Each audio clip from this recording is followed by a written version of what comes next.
Pickman's Model by H.P. Lovecraft. Read by Edwin Wilson. You needn't think I'm crazy, Elliot. Plenty of others have stranger quirks than this. Why don't you laugh at Oliver's grandfather, who won't ride in a motor? If I don't like that damn subway, it's my own business. And we got here more quickly anyhow in the taxi. We'd have had to walk up the hill from Park Street if we'd taken the car. I know I'm more nervous than I was when you saw me last year, but you don't need to hold a clinic over it. There's plenty of reason, God knows. I fancy I'm lucky to be sane at all. Why the third degree?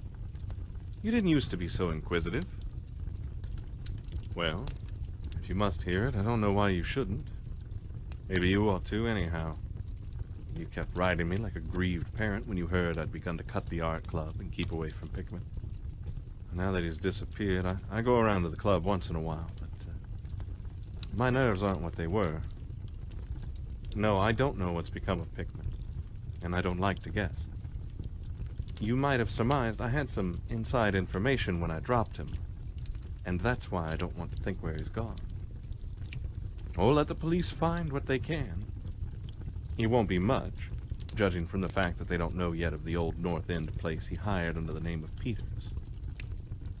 I'm not sure that I could find it again myself. Not that I'd ever try, not even in broad daylight. Yes, I do know, or I'm afraid I know, why he maintained it. I'm coming to that. I think you'll understand before I'm through why I don't tell the police. They would ask me to guide them, but I couldn't go back there, even if I knew the way. There was something there, and now I can't use the subway. Oh, and you may as well have your laugh at this, too, or go down into cellars anymore. Well, I should think you'd have known I didn't drop Pickman for the same silly reasons that fussy old women like Dr. Reed or Joe Minot or Bosworth did. Morbid art doesn't shock me, and when a man has the genius Pickman had, I feel it an honor to know him, no matter what direction his work takes. Boston never had a greater painter than Richard Upton Pickman. I said it at first, and I say it still, and I never swerved an inch, either, when he showed that ghoul feeding. That, you remember, was when Minot cut him. You know, it takes profound art and profound insight into nature to turn out stuff like Pickman's. Any magazine cover hack can splash paint around wildly and call it a nightmare, or a witch's sabbath, or a portrait of the devil. But only a great painter can make such a thing really scare or ring true. That's because only a real artist knows the actual anatomy of the terrible, or the physiology of fear. The exact sort of lines and proportions that connect up with latent instincts or hereditary memories of fright, and the proper color contrasts and lighting effects to stir the dormant sense of strangeness. I don't have to tell you why a Fuseli really brings a shiver, while a cheap ghost story frontispiece merely makes us laugh. There's something those fellows catch beyond life that they're able to make us catch for a second. Dore had it. Syme has it. Angarola of Chicago has it. And Pickman had it as no man ever had it before, or, I hope to heaven, ever will again. Well, don't ask me what it is they see. You know, in ordinary art, there's all the difference in the world between the vital, breathing things drawn from nature or models and the artificial truck the commercial small fry reel off in a bare studio by rule. Well, I should say that the really weird artist has a kind of vision which makes models, or summons up what amounts to actual scenes from the spectral world he lives in. Anyhow, he manages to turn out results that differ from the pretender's mince-pie dreams, in just about the same way that the life painter's results differ from the concoctions of a correspondence school cartoonist. If I had ever seen what Pickman saw... No. Here, let's have a drink before we get any deeper. God,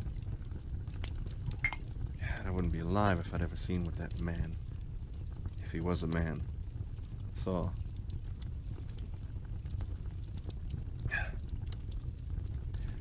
You recall that Pickman's forte was faces. don't believe anybody since Goya could put so much of a sheer hell into a set of features or a twist of expression. And before Goya, you have to go back to the medieval chaps, to the gargoyles and chimeras on Notre Dame and Mont Saint-Michel. They believed all sorts of things. I think maybe they saw all sorts of things, too, for the Middle Ages had some curious phases. I remember you were asking Pickman yourself once, the year before you went away, whatever in thunder he got such ideas and visions. Wasn't that a nasty laugh he gave you? It was partly because of that laugh that Reed dropped him. Reed, you know, had just taken up comparative pathology and was full of pompous inside stuff about the biological or evolutionary significance of this or that mental or physical symptom. He said Pickman repelled him more and more every day, and almost frightened him toward the last. That the fellow's features and expression were slowly developing in a way he didn't like, in a way that wasn't human. He had a lot of talk about diet, and said Pickman must be abnormal and eccentric to the last degree. I suppose you told Reed, if you and he had any correspondence, that he'd let Pickman's paintings get on his nerves or harrow up his imagination. I know I told him that myself, then. But keep in mind that I didn't drop Pickman for anything like this. On the contrary, my admiration for him kept growing, for that ghoul feeding was a tremendous achievement. As you know, the club wouldn't exhibit it, and the Museum of Fine Arts wouldn't accept it as a gift, and I can add that nobody would buy it, so Pickman had it right in his house till he went. Now his father has it in Salem. You know Pickman comes of old Salem stock, and had a witch ancestor hanged in 1692. I got into the habit of calling on Pickman quite often, especially after I began making notes for a monograph on weird art. Probably it was his work which put the idea into my head. And anyhow, I found him a mine of data and suggestions when I came to develop it. He showed me all the paintings and drawings he had about, including some pen and ink sketches that would, I verily believe, have got him kicked out of the club if any of the members had seen them. Before long, I was pretty nearly a devotee, and would listen for hours like a schoolboy to art theories and philosophic speculations wild enough to qualify him for the Danvers Asylum. My hero worship, coupled with the fact that people generally were commencing to have less and less to do with him, made him get very confidential with me, and one evening he hinted that if I were fairly closed-mouthed and none too squeamish, he might show me something rather unusual. Something a bit stronger than anything he had in the house. You know, he said, there are things that won't do for Newberry Street. Things that are out of place here and that can't be conceived here anyhow. It's my business to catch the overtones of the soul, and you won't find those in a parvenu set of artificial streets on made land. Back Bay isn't Boston. It isn't anything yet, because it's had no time to pick up memories and attract local spirits. If there are any ghosts here, they're the tame ghosts of a salt marsh and a shallow cove. And I want human ghosts. The ghosts of beings highly organized, enough to have looked on hell and known the meaning of what they saw. The place for an artist to live is the North End. If any aesthete were sincere, he'd put up with the slums for the sake of the mass traditions. God, man, don't you realize that places like that weren't merely made, but actually grew? Generation after generation lived and felt and died there, and in days when people weren't afraid to live and feel and die. Don't you know there was a mill on Copp's Hill in 1632, and that half the present streets were laid out by 1650? I can show you houses that have stood 2 centuries and a half and more. Houses that have witnessed what would make a modern house crumble into powder. What do moderns know of life and the forces behind it? You call the Salem witchcraft a delusion, but I'll wage my 4 times great-grandmother could have told you things. They hanged her on Gallows Hill, with Cotton Mather looking sanctimoniously on. Mather, damn him, was afraid somebody might succeed in kicking free of this accursed cage of monotony. I wish someone had laid a spell on him or sucked his blood in the night. I can show you a house he lived in, and I can show you another one he was afraid to enter in spite of all his fine, bold talk. He knew things he didn't dare put into that stupid magnalia, that puerile wonders of the invisible world. Look here. Do you know the whole North End once had a set of tunnels that kept certain people in touch with each other's houses, and the burying ground, and the sea? Let them prosecute and persecute above ground. Things went on every day that they couldn't reach, and voices laughed at night that they couldn't place. Why, man, out of 10 surviving houses built before 1700 and not moved since, I'll wager that in 8 I can show you something queer in the cellar. There's hardly a month that you don't read of workmen finding bricked-up arches and wells leading nowhere in this or that old place as it comes down. You could see one near Hinchman Street from the elevated last year. There were witches and what their spells summoned, pirates and what they brought in from the sea, smugglers, privateers, and I tell you, people knew how to live and how to enlarge the bounds of life in the old times. This wasn't the only world a bold and wise man could know. And to think of today in contrast with such pale pink brains that even a club of supposed artists gets shudders and convulsions if a picture goes beyond the feelings of a Beacon Street tea table. The only saving grace of the present is that it's too damn stupid to question the past very closely. What do maps and records and guidebooks really tell of the North End? At a guess, I'll guarantee to lead you to 30 or 40 alleys and networks of alleys north of Prince Street that aren't suspected by 10 living beings outside of the foreigners that swarm them. And what do those fellas know of their meaning? No, Thurber. These ancient places are dreaming gorgeously and overflowing with wonder and terror and escapes from the commonplace. And yet there's not a living soul to understand or profit by them. Or rather, there's only one living soul. I haven't been digging around in the past for nothing. See here, you're interested in this sort of thing. What if I told you that I've got another studio up there where I can catch the night spirit of antique horror and paint things that I couldn't even think of in Newberry Street? Naturally, I don't tell those cursed old maids at the club, with Reed, damn him, whispering even as it is that I'm sort of monster bound down the toboggan of reverse evolution. Yes, Thurber, I decided long ago that one must paint terror as well as beauty from life. So I did some exploring in places where I had reason to know terror lives. I've got a place that I don't believe 3 living Nordic men besides myself have ever seen. It isn't so very far from the elevated as distance goes, but it's centuries away as the soul goes. I took it because of the strange old brick well in the cellar, one of the sort I told you about. The shack's almost tumbling down, so that nobody else would live there, and I'd hate to tell you how little I pay for it. The windows are boarded up, but I like that all the better, since I don't want daylight for what I do. I paint in the cellar, where the inspiration is thickest, but I've other rooms furnished on the ground floor. Cecilian owns it. I've hired it under the name of Peters. Now, if you're game, I'll take you there tonight. I think you'd enjoy the pictures, for as I said, I've let myself go a bit there. It's no vast tour. I sometimes do it on foot, for I don't want to attract attention with a taxi in such a place. We can take the shuttle at the South Station for Battery Street, and after that the walk isn't much. Well, Elliot, there wasn't much for me to do after that harangue but to keep myself from running instead of walking for the first vacant cab we could sight.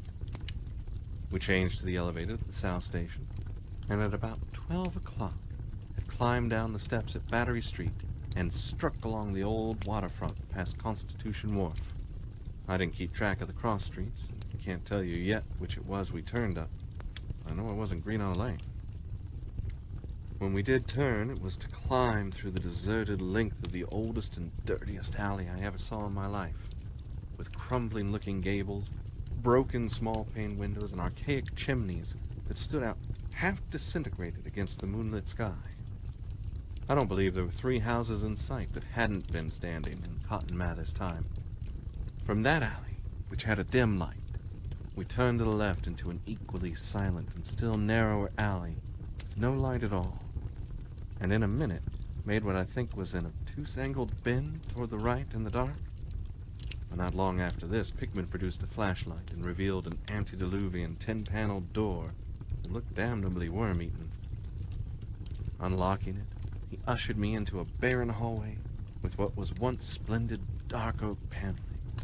Simple, of course, but thrillingly suggestive of the times of Andros and Phipps and the witchcraft. Then he took me through a door on the left, lit an oil lamp, and told me to make myself at home. Now, Elliot, I'm what the man in the street would call fairly hard-boiled, but I'll confess that what I saw on the walls of that room gave me a bad turn. They were his pictures, you know, the ones he couldn't paint or even show in Newbury Street, and he was right when he said he had let himself go. Here, have another drink. I need one anyhow. There's no use in my trying to tell you what they were like, because the awful,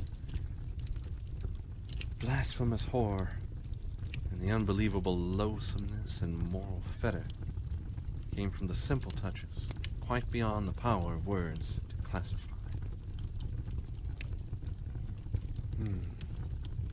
There were none of the exotic techniques you see in Sydney side. None of the trans-Saturnian landscapes and lunar fungi that Clark Ashton Smith uses to freeze the blood. The backgrounds were mostly old churchyards, deep woods, cliffs by the sea, brick tunnels, ancient paneled rooms, simple vaults of masonry. Copp's Hill burying ground, which could not be many blocks away from that very house, was a favorite scene.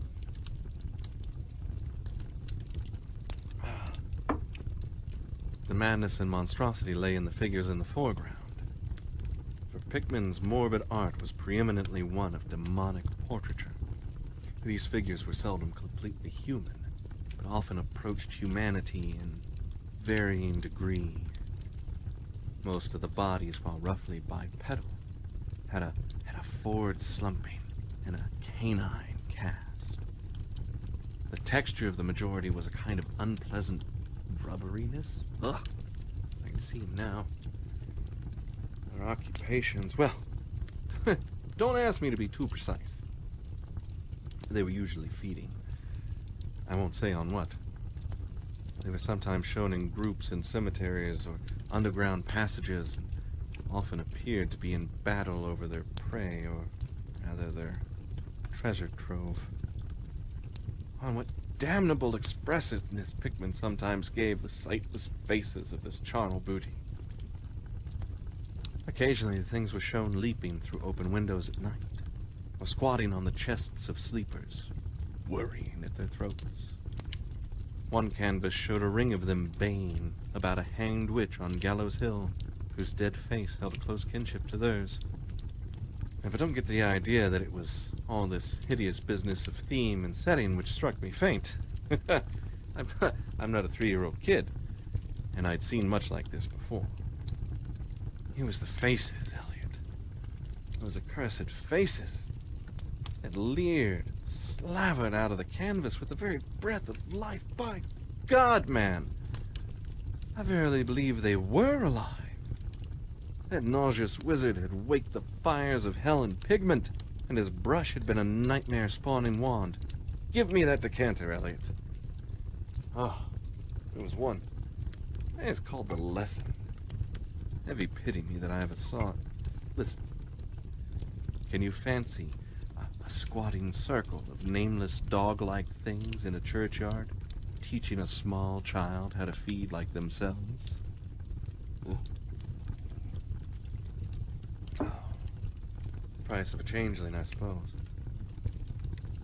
Well, you know the old myth about how the weird people leave their spawn in cradles in exchange for the human babes they steal. Pickman was showing what happens to those stolen babes, how they grow up. And then I began to see a hideous relationship in the faces of the human and non-human figures.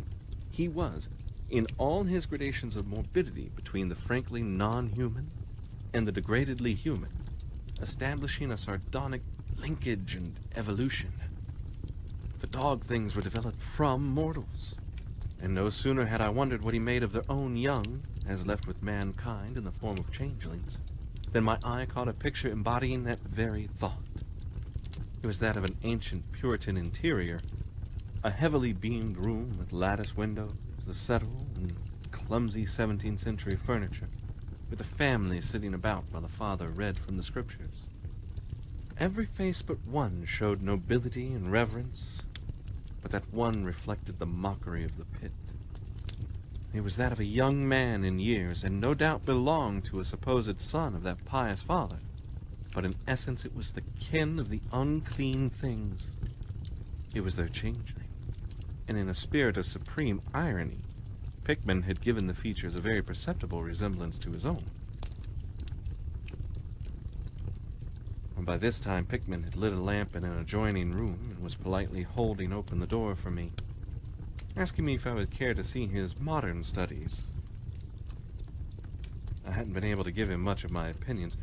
I was too speechless with fright and loathing, but I think he fully understood and felt highly complimented.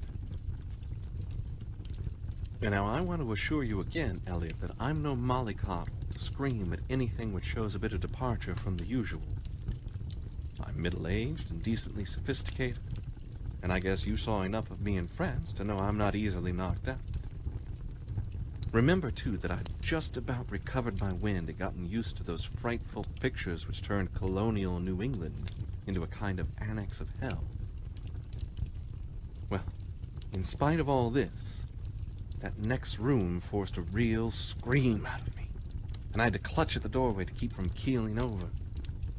The other chamber had shown a pack of ghouls and witches overrunning the world of our forefathers, but this one brought the horror right into our own daily life.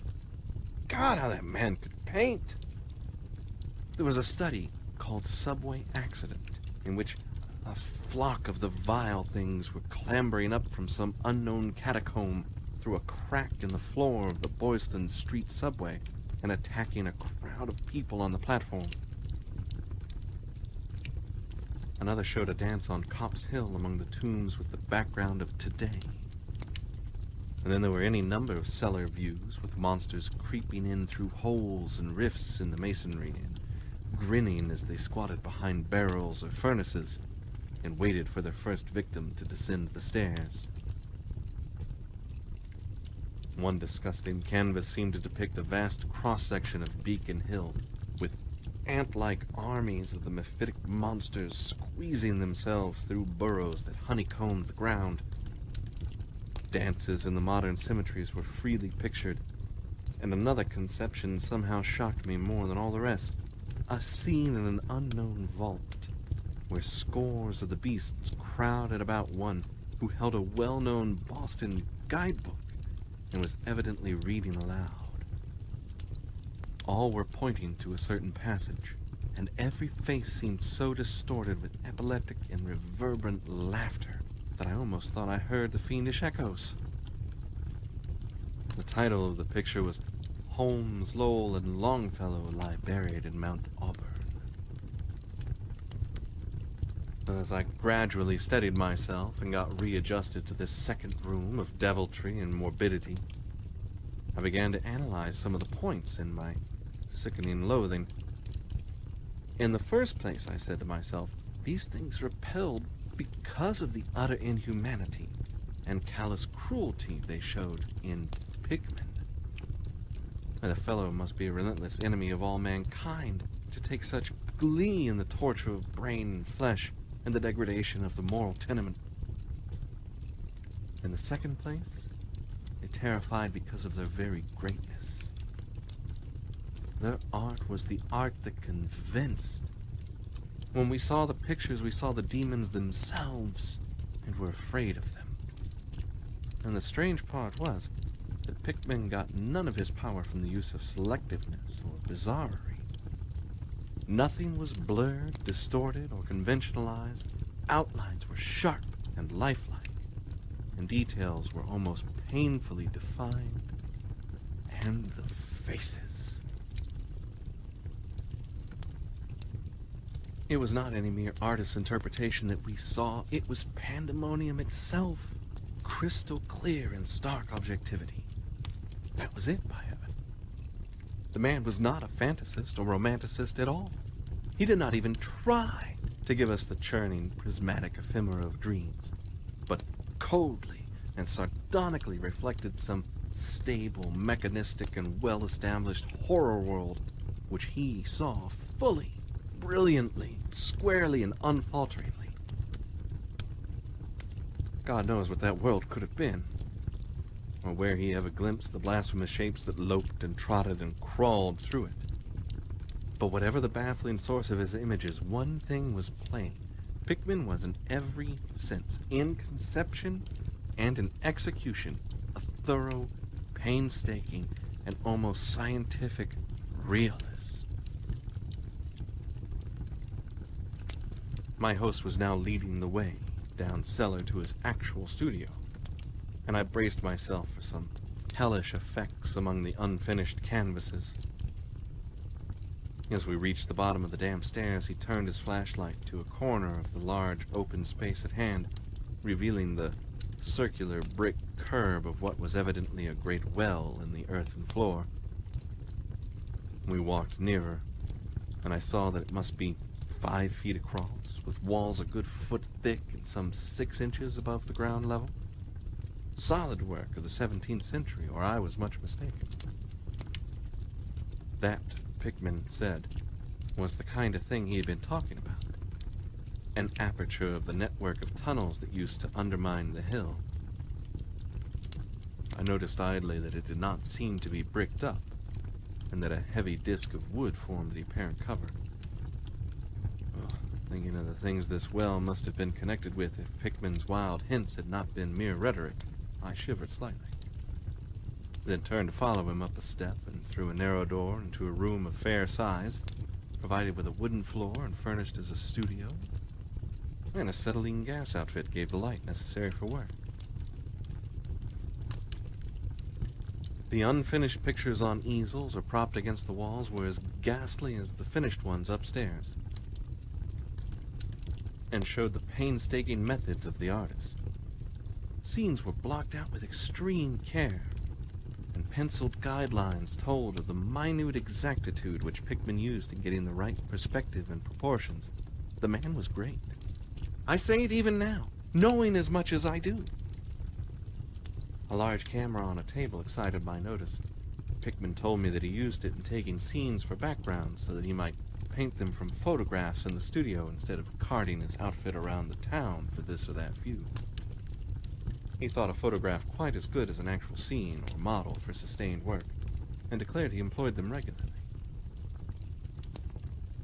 There was something very disturbing about the nauseous sketches and half-finished monstrosities that leered around from every side of the room, and when Pickman suddenly unveiled a huge canvas on the side away from the light, I could not for my life keep back a loud scream. The second I had emitted that night, it echoed and echoed through the dim vaultings of that ancient and nitrous cellar, and I had to choke back a flood of reaction that threatened to burst out as hysterical laughter. Merciful Creator, Elliot, but I don't know how much was real and how much was feverish fancy. It doesn't seem to me that Earth can hold a dream like that. It was a colossal and nameless blasphemy with glaring red eyes, and it held in bony claws a thing that had been a man, gnawing at the head as a child nibbles at a stick of candy. Its position was a kind of crouch, and as one looked, one felt that at any moment it might drop its present prey and seek a juicier morsel. But damn it all, it wasn't even the fiendish subject that made it such an immortal fountainhead of all panic. Not that, nor the dogged face with its pointed ears, bloodshot eyes, flat nose, and drooling lips. It wasn't the scaly claws, nor the mold-caked body, nor the half-hooved feet. None of these, though any one of them might well have driven an excitable man to madness. It was the technique, Elliot. The cursed, the impious, the unnatural technique.